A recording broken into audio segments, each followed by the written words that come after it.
시청자 여러분 안녕하십니까? 황셰프의 요리 교실입니다.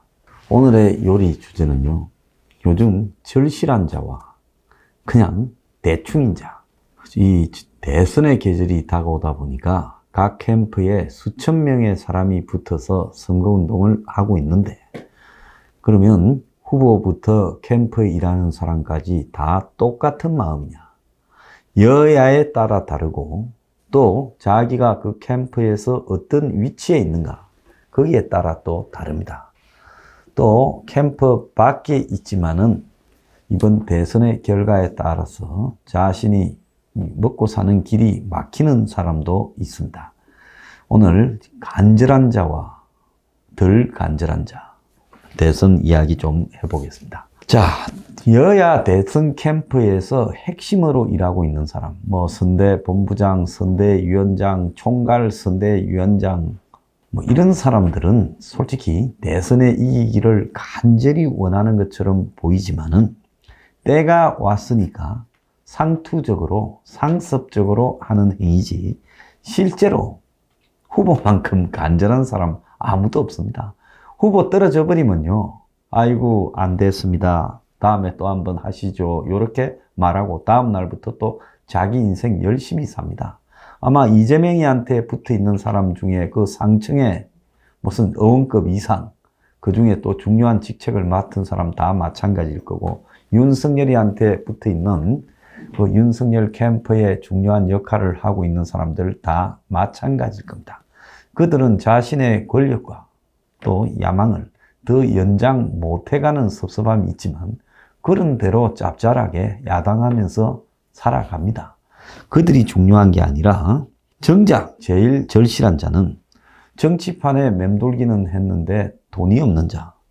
그래서 이런 사람들은 대선에 이겨야 한 자리를 하는데, 그렇지 못하면 그야말로 5년을 백수로 살아가니까 그런 사람들이 제일 간절하죠. 두 번째 부류로는 돈을 땡겨서 베팅한 브로커. 요즘 세상에 대선에 그런 사람이 어디냐? 수두룩합니다.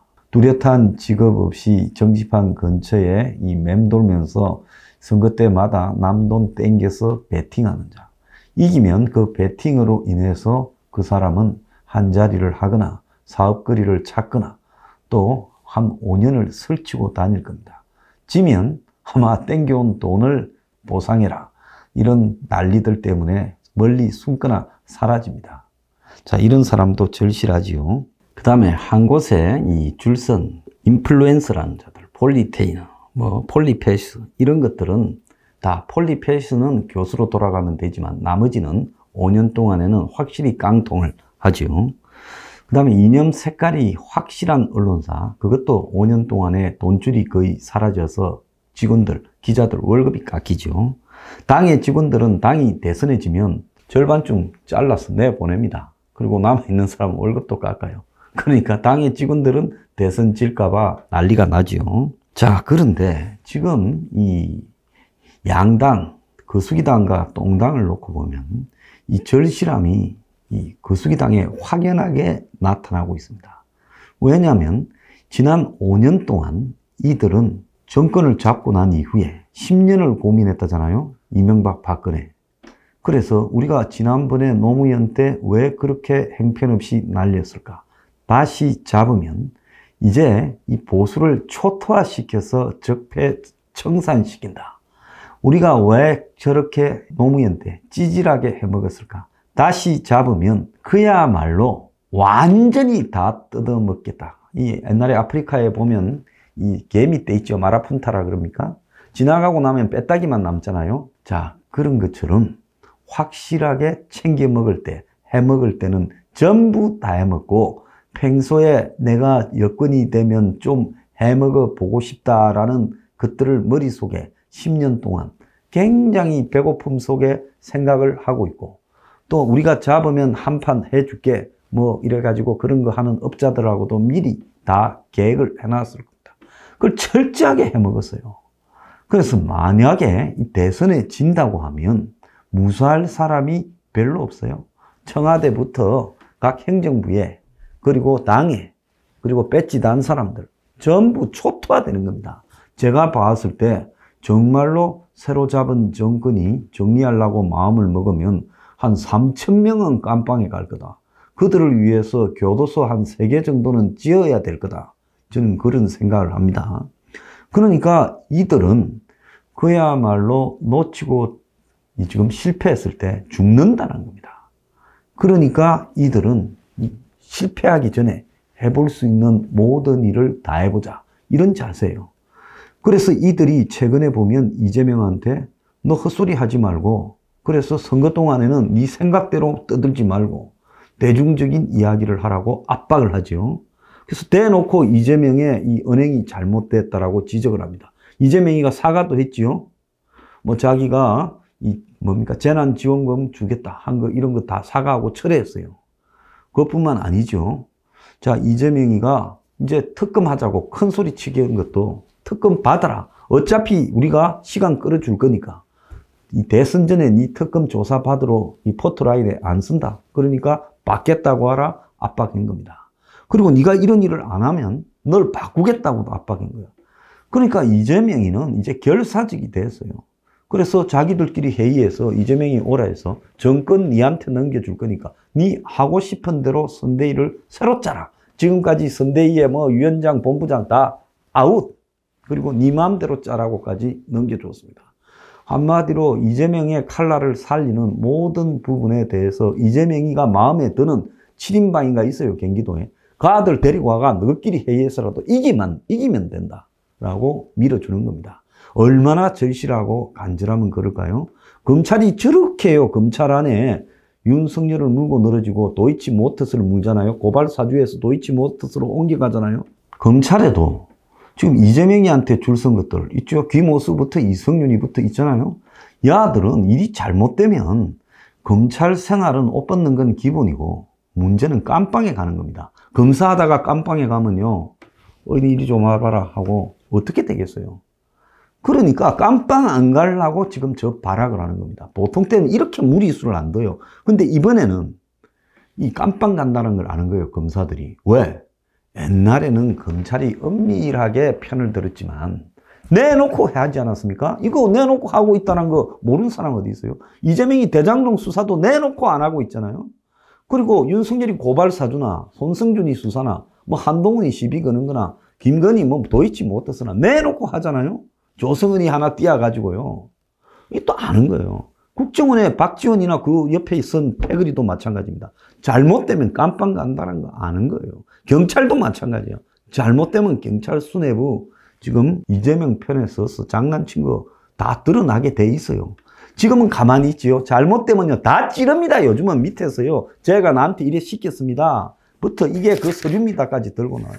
그러니까 잘못되면 지금 검, 경, 국정원 뭐 이런 데서 수백 명이 깜빵 갈 수 있다는 겁니다. 그러니까 한마디로 깜빵 가기 싫은 결사체예요. 목숨 걸고 하는 거예요. 그러니까 과거에 우리가 전쟁에서 보면 이 목숨 걸고 소수가 싸우면 수만 명, 수십만 명이 이 뚫기가 어려운 겁니다. 300이라는 영화에 보면 페르시아 제국에 수십만 명이 쳐들어오는데 300명이 길목에서 목숨 걸고 막으니까 한참 지연됐지 않습니까? 그래서 이만큼 목숨 걸고 싸우는 자는 쉽게 이기기가 어렵다는 겁니다. 자, 그래서 한쪽에는 그야말로 지면 삼족이 멸할 수 있다. 그리고 완전히 깜빵 가서 오래 살 수 있다. 그래서 죽지 말자라고 싸우는 겁니다. 근데 한쪽은 보면요. 이 동당 쪽으로 와보면 후보부터 그 주변에 있는 자들이 너무나 느슨해요. 먼저 후보부터 한번 봅시다.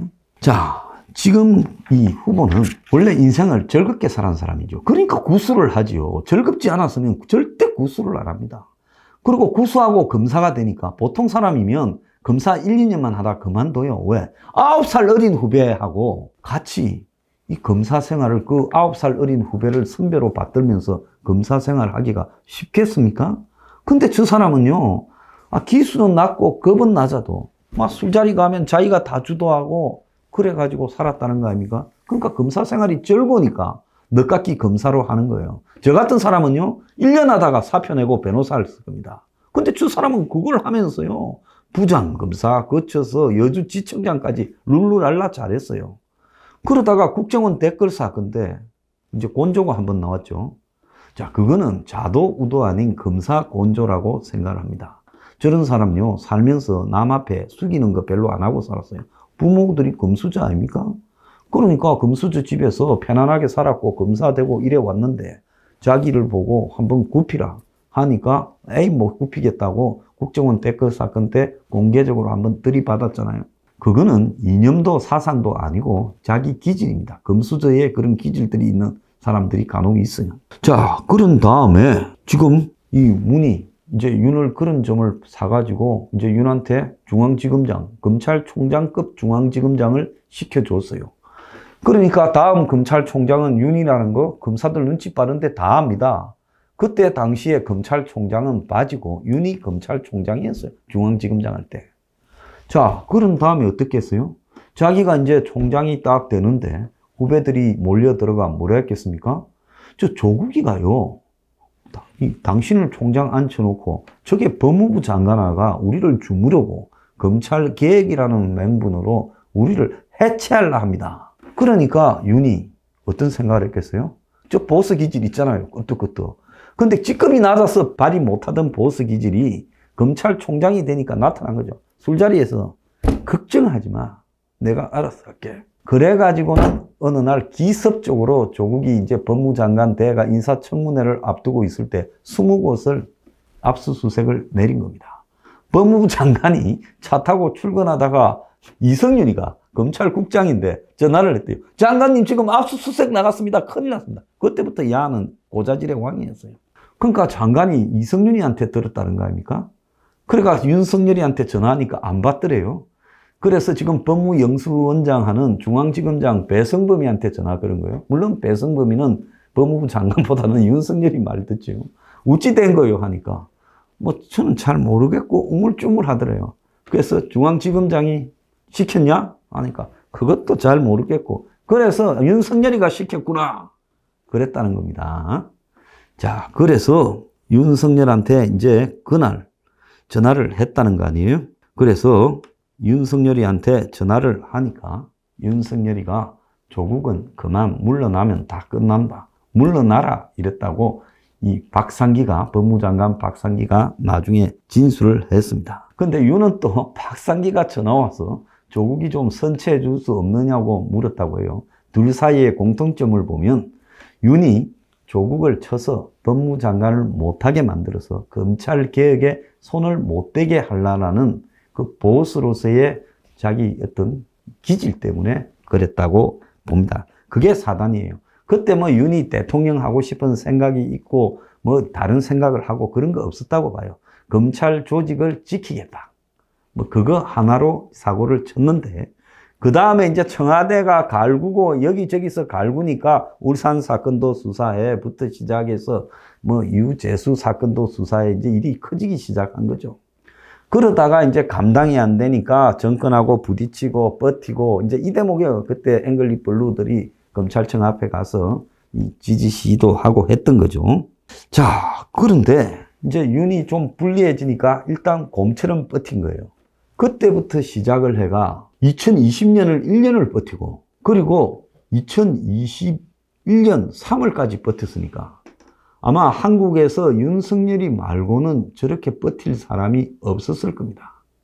그래서 추미애가 윤석열이를 쫓아내려고 왔는데 결국 쉽게 쫓아내지 못하고 지선으로 이제 그만뒀죠. 자, 그래가지고 이제 총장을 던지고 나가니까 자기 인기가 높아졌어요. 대선 후보로 거론이 되고 있어요. 그래서 이제 그때 대선 후보 가야 되겠다 생각을 했을 겁니다. 근데 그때만 해도 보수 쪽이 아니라 저쪽 사람이니까 주로 저쪽 사람을 만나고 다녔죠. 상의도 그쪽에 가서 했을 거고 아마 김한길이도 그때 만났을 거라 보여요. 그런데 이제 밖에서 하려니까 항상 조직을 등에 업고 힘을 주던 사람이 혼자서 뭐 무소속 제3지대로 가려니까 자신이 안 쓴 거예요. 그러니까 똥당에 들어왔고 또 똥당에서는 대선할 만한 사람이 없어서 고민 중에 있었는데 윤석열이 오니까 잘 됐다 얘가 넘겨줘버린 거예요. 이래서 이제 어떻게 하다 보니 대선까지 왔다가 이 정상인 이야기입니다. 그래서 저 사람이 지금까지 싸우면서 뭐 내가 목숨 걸고 대선 가야 되겠다 한 게 아니라 조국을 쳐서 검찰 조직을 지키려다가 어쩌다 보니 문이 누르고 하니 또 버티고, 충청도 사람 또 기질 있잖아요. 버티면서 이제 대선 후보가 돼서 여기까지 와버렸고, 또 똥당에 들어왔고, 똥당을 먹고, 똥당 대선 후보로 결정이 된 거예요. 자, 그런데 똥당 아들은 그러면 목숨 걸고 하느냐? 그게 아니에요. 5년 야당을 해보니까 야당도 할만하다. 이래서 이제 여당 시절이 좀 가물가물하고 이것도 좀 편안해진 겁니다. 그런데 이번에도 그냥 안정적으로 지자라고 올 1월 달까지는 다 생각했어요. 그래서 보궐선거 3월 달도 지고 대선도 지고 이기면 기적인데 그런 일이 있겠나 저것끼리 생각을 하고 있었어요. 그래서 옛날만큼은 못하지만 원래 기득권 출신들이니 먹고 살 방법도 있고 편안해졌던 겁니다. 그래서 지면 뭐 그만이고 이기면 다행이다 요래 생각하고 있는데, 지금도 윤한테 뒤에 선 사람은 뭔 생각을 할까요? 내년 지방선거에 내가 뭘 할까? 그 다음에 또 2024년 선거 때 공천을 어떻게 받을까? 이 생각이지, 윤이 이기고 지나에 따라 지 목숨 걸고 있는 사람은 별로 없을 거라고 봅니다. 자, 그래서 이 홍 쪽에 줄 섰던 사람들은 지금 윤이 되기를 바랄까요? 내리기를 바랄까요? 떨어져 버려야 그 다음에 내년 지방선거나 2024년 총선에서 공천을 받을 거니 무슨 보수의 의견 일치로 인해 우리가 그래도 대의를 향해서 뭉쳐서 당선시켜 그런 생각이 전혀 없어요. 그러니까 홍이 지 밑에 있는 사람도 다 그러니까 홍이 윤에 대해서 안 도와주겠다 하면서 뒤에서 죄를 뿌리고 있는 겁니다. 자, 일부만 눈치 빠른 그것도 미꾸라지들이 몇 명 있어서 일부만 개별적으로 윤한테 이렇게 헤엄쳐갔지요. 그 다음에 친박들은요.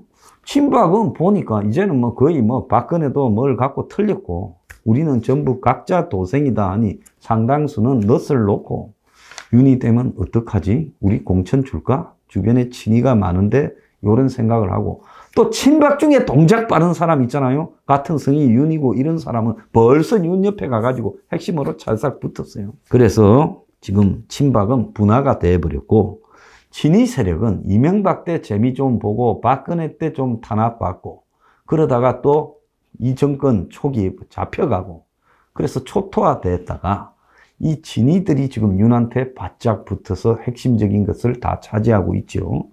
그런데 이 사람들은 왜 바짝 붙게 됐을까? 옛날에 국회에서 윤한테 물었지 않습니까? 어느 대통령 할 때 네가 제일 편했어 하니까 뜻밖의 답을 했죠. 정답은 문 밑에서 제일 편합니다라고 할 줄 알았는데 MB 때 제일 편했다. 이렇게 말했잖아요. 그러니까 MB 때 아마 윤이 날리면서 이쪽 저쪽 칼질할 때 윤의 전성기, 과장급일 때 아마 전성기가 있었을 거다 봅니다.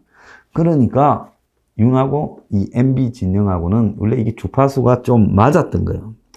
그래서 이들이 윤을 끌고 가는데 이들은 윤이 되면 자기들이 이제 다시 정치적으로 복권해서 당의 권력을 쥐어서 가는 거고, 근데 그들 중에요 절박한 사람이 없어요. 이명박이 그랬다고 이명박 따라서 끝까지 충성 바치는 사람 봤습니까? 이명박 깜빵 갈 때 몇 명 나타나지도 않았잖아요. 안 되면 그만이다라고 생각을 하는 겁니다. 그래서 이 황세프가 생각할 때는 윤에게 간절한 자가 과연 똥당에 한 명이라도 있을까? 후보는 본인은 정말 간절을 할까? 이들이 정말로 국가의 정체성이 없어지고 국가가 무너진다. 경제가 붕괴된다. 안보 동맹 같은 게 무너진다고 진심 어린 고민을 하면서 그런 의식으로 윤을 만들어서 나라를 지켜야 되겠다고 생각하는 사람이 별로 있을까 봅니다. 자, 저는 별로 없을 거라고 봐요. 자, 윤은 따뜻하게 살았어요. 따뜻하게 살다가 재수할 때도 따뜻한 사람 아마 그 사람밖에 없어요. 재수 생활이 따뜻하니까 구수한 거예요. 그러고는 검사 되었어도 늦깎이 검사가요 따뜻했을 거예요. 그러니까 윤은 검찰이라는 생태계가 자기한테 체질적으로 맞았던 겁니다. 그러다가 대선 후보로 왔는데 그 사이에 결혼했는데 남들은 뭐라고 하든 윤은 자기 부인이 능력 있고 젊고 따뜻했으니까 굉장히 사이가 둘이 좋을 거라고 보고 있습니다. 지금까지 자기 인생에 따뜻하지 않은 적이 한 번도 없던 사람입니다. 그러니까 고생을 해본 사람이 고생이 얼마나 무서운가를 알지 고생을 안 해봤으니까요. 그야말로 지면 또 일상으로 가면 되지. 날 깜빵 보낸다고 어떻게 할 거야? 아주 그냥 여유 있게 생각할 겁니다. 그리고 저런 사람들은 대체로 진다고 생각을 안 하고 졌을 때 상황도 깊게 고민 안 하는 그런 유입니다. 자, 그래서 한쪽은 너무나 절실하고 한쪽은요, 배가 불러 터졌어요. 이 싸움이요, 황세프는 심히 우려됩니다. 오늘의 디저트. 투쟁도 안 하면서 야당 생활에 익숙해진 야당 같지 않은 떵당. 그리고 어쩌다 대선 후보 윤석열 둘 다 정신 차려라!